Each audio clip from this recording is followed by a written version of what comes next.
They said Silas McCrae had a heart made of stone and blood as cold as mountain ice. Men whispered his name in saloons, and women said it softly like a dare. He lived high in the Bitterroot Mountains and came down only when winter forced him. Some swore he had wrestled a grizzly with his bare hands. Others claimed he had enough gold buried in the hills to buy Montana twice over.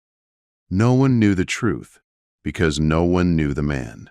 What everyone did know was this: every pretty widow and hopeful young woman in Big Timber watched the mountain road when autumn came. They fixed their hair, tightened their corsets, and practiced their smiles. They believed beauty was the key to a mountain man's fortune. They were wrong. Silas McCrae was not looking for beauty. He was looking for quiet. Big Timber, Montana Territory, October 1884. The bell above the door of Holloway's General Mercantile did not ring politely. It screamed. The sound cut through the warm shop like a warning shot. The air changed instantly. The gentle smell of dried lavender and stale tobacco was pushed aside by wet pine, animal musk, and bitter cold. Conversation died. A group of women near the fabric bolts froze mid-gossip. Lydia Prentice stood at their center, dressed in blue silk that shone even in lamplight. She was the town banker's widow and wore her money proudly. When Silas McCrae ducked through the doorway, every eye followed him. He was massive, even hunched to clear the doorframe. He looked like a moving wall. His coat was stitched from wolf skins, making his shoulders as wide as a wagon axle. His beard was thick and black, hiding most of his face. Mud and half-frozen snow clung to his boots. He stomped once, sending dirty slush across the clean floorboards. "Mr. McCrae," Lydia said smoothly, stepping forward. "We did not expect you down from the mountains so early." Silas did not look at her face. His eyes swept the room the way a wolf checked a clearing. Slow, sharp, assessing. "Supplies," he grunted. Lydia smiled wider. She gestured to Sarah Miller and Bessie Tate, the other jewels of Big Timber. Fans fluttered, lashes lowered. "Mr. Holloway is in the back," Lydia said. "But surely a man like you needs more than flour and beans. Winters are long and lonely." Silas turned toward the counter without answering. As he did, a loud rip tore through the quiet shop. Leather split. Silas froze. His right boot had caught on a raised nail in the floor. The leather, already worn thin by years of snow and rock, tore open near the sole. Thick wool socks showed through. Cold air rushed in. A mountain man without good boots was a dead man. Lydia laughed. Light and cruel. "Looks like the beast has fallen apart. You really should dress better for town." The women giggled. Silas's jaw tightened under his beard. He had ridden 3 days to get here. He had no spare pair. "I can fix that." The voice was soft, almost lost in the dusty air. Silas turned. Behind the counter, half hidden by shelves of dry goods, sat a woman the town rarely noticed, Martha Higgins. She was 28 and already called a spinster. She was large, heavy-set, with soft curves the fashions of the day did not forgive. Her brown calico dress was plain and faded, stretched tight at shoulders and hips. Her face was round and pale, like a harvest moon. Her eyes were gray-green, the color of river stones after rain. Lydia scoffed. "Martha, do not be foolish. You are a clerk, not a cobbler." "I have an awl and waxed thread," Martha said. Her voice shook, but her eyes stayed on the torn boot. Not Silas's face, not the crowd. The problem. "If you take it off, sir, I can mend it. It will not be pretty, but it will hold." Silas looked at the women in silk, smiling with pity and amusement. Then he looked at Martha. She was not smiling. She was not flirting. She looked concerned. Silas sat down on a barrel of crackers. He unlaced the boot and pulled it off without a word. The shop fell silent as Martha came around the counter. Lydia watched with open disdain. Mud stained Martha's apron when she took the boot into her lap. She did not care. Her hands were thick and calloused, strong. She worked with quick, sure movements, needle through leather, pull, set, again and again. "Disgusting," Sarah whispered loudly. She looks like she is wrestling a pig. Martha flinched, cheeks burning, but she did not look up. She kept stitching. Silas watched. He watched her focus, the way she did not chatter, the way her hands were gentle with something worn and broken. She did not ask his name. She did not ask about gold. She simply fixed what needed fixing. 10 minutes passed. The widows lost interest and drifted back to the fabric. "Done," Martha whispered. The stitch was thick and black, ugly, stronger than the original seam. Silas pulled the boot on and stood.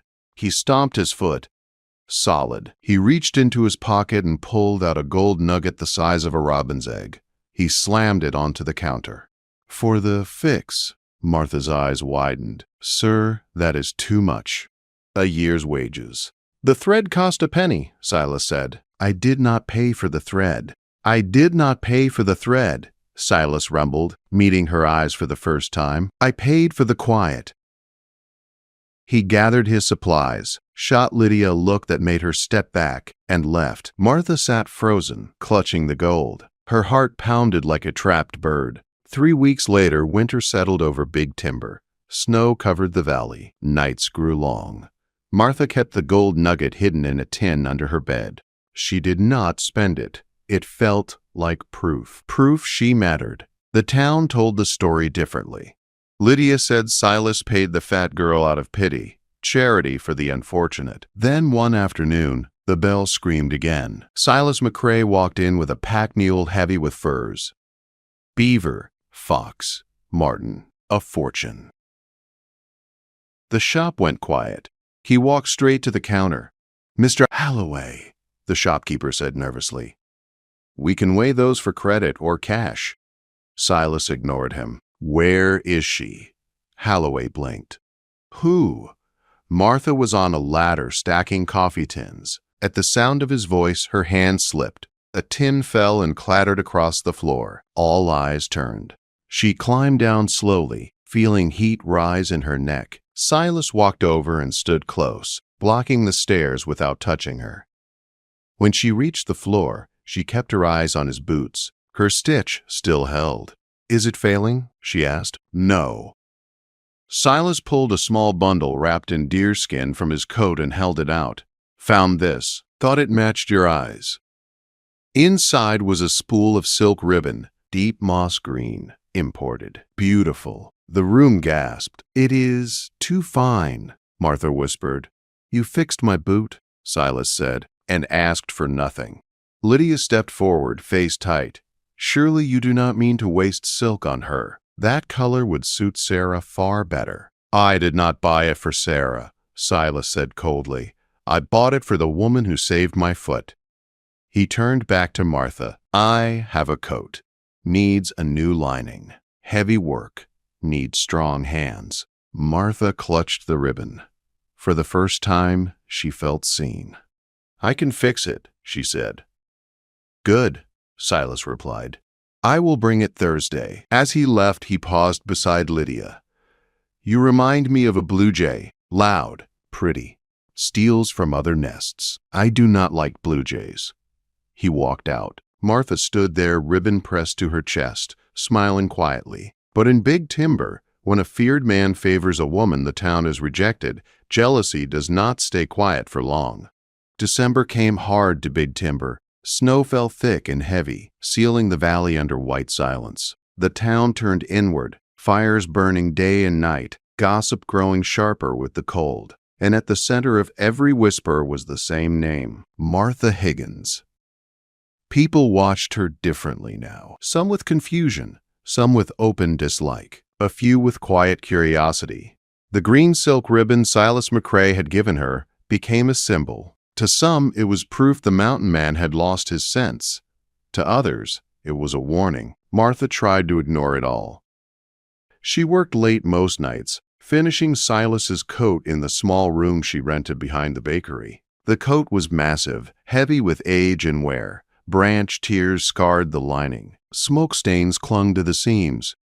It smelled like pine, snow, and solitude. She worked slowly and carefully, stitch by stitch, fixing what was broken. When she finished, She ran her hand along the inside seam. Strong, quiet, reliable, just like the man who wore it. The winter solstice dance was announced the next morning. It was the one night a year Big Timber pretended everyone was equal. Music, cider, and false kindness filled the town hall. Martha had never gone before. She had no reason to. But the green ribbon lay folded on her dresser like a promise. For 3 nights she stayed up sewing it onto her best dress. Dark wool, plain, forgiving. When she finished, she stood in front of the cracked mirror. For the first time in years, she did not look away. She did not look beautiful in the way the town prized, but she looked neat, strong. Herself. That was enough. The town hall was loud and bright when she arrived. Heat from the stove mixed with laughter and fiddle music. Lydia Prentice stood at the center in crimson velvet, glowing with attention. When Lydia saw Martha enter, her smile sharpened. "Martha," Lydia called sweetly, "you came. And look, you are wearing the ribbon." The music slowed. Eyes turned. Martha's hands tightened around her shawl. "I just wanted to hear the music." "Nonsense," Lydia said, gripping her arm. "You must dance. Everyone wants to see the woman who tamed the mountain beast." Martha tried to pull back. Panic rose. "I do not dance." "Oh, do not be shy," Lydia said louder. "Silas is not even here, probably laughing up in his cave, pleased with himself. Men like him do not love women like you, Martha. They use them." The words cut deep. Lydia stepped on the hem of Martha's dress as she turned. The fabric tore. Martha fell hard to her knees. The green ribbon snagged and unraveled, spilling across the floor. Laughter burst out. Martha did not get up. She stared at the ribbon, tears burning her eyes. Then the doors flew open. Cold air slammed into the hall. Snow swirled across the floor. Silas McCrae stood in the doorway. He wore a black suit pulled from a forgotten trunk. It fit badly, tight across his shoulders. Snow crusted his hair and beard. His eyes burned. The laughter died. Silas crossed the room without haste. People moved aside without thinking. He knelt in front of Martha, right there on the floor. "Martha," he said quietly. She looked up shocked. He took her hand and helped her stand, placing himself between her and the crowd. "I have spent 10 years in the mountains," Silas said, turning to face the room. "I have seen animals eat their own, but I have never seen anything as ugly as this." His gaze fixed on Lydia. "You think beauty is silk and paint. This woman fixes what is broken without asking for praise. You break things just to hear them snap." The hall was silent. Silas reached into his pocket and pulled out a heavy iron key. He pressed it into Martha's palm. "I have a cabin," he said. "Warm, quiet. No laughter. I am done with this town. I am asking you to come with me, not as a servant, as a partner." Martha stared at the key, then at him. She saw the loneliness behind his strength. "Yes," she whispered. "Louder," Silas said, a fierce smile breaking through. "Yes," she said again. Silas lifted her into his arms and carried her out into the snow. They left Big Timber stunned and silent behind them. The reality of the choice settled once the town lights vanished.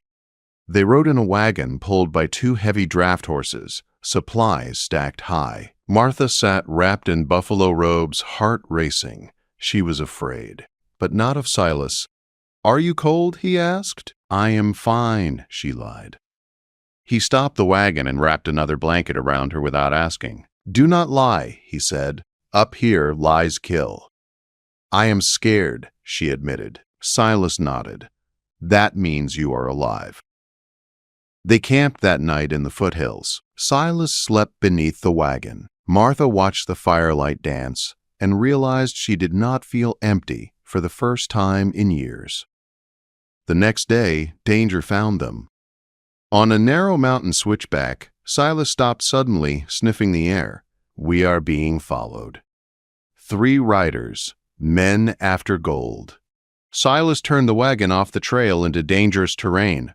Roots, ice, steep drops. The horses struggled. Then the trace snapped. The wagon slid toward the cliff. Silas fought the horses. hands numb, rope slipping uselessly through frozen fingers. "We will lose everything," he muttered. Martha did not wait. She pulled out her sewing kit and took the broken leather. Bare hands, frozen wind, blood scraped from her skin. "Hold it," she ordered. Silas obeyed. She stitched fast and fierce, every movement driven by will. Pain burned, cold bit deep. She did not stop. "Go," she gasped when finished.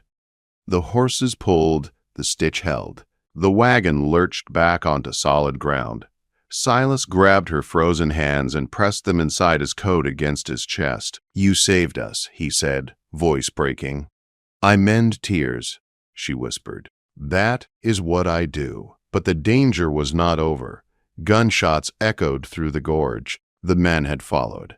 As snow fell harder and night closed in, Silas pushed the wagon toward his High Ridge cabin, knowing a final reckoning waited there. They reached the cabin at High Ridge just as dawn broke through the storm. The sky burned red and purple over the frozen peaks. Silas's cabin stood hard against the cliff, built from thick logs, shutters heavy, door barred with iron. It was not a shack.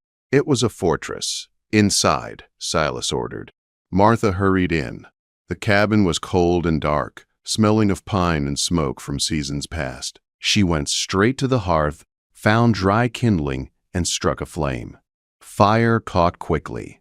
Warmth began to fight the cold. Silas did not relax. He dragged open a heavy crate and began loading rifles, one by one. Calm, focused. "They are close," he said. "An hour. Maybe less."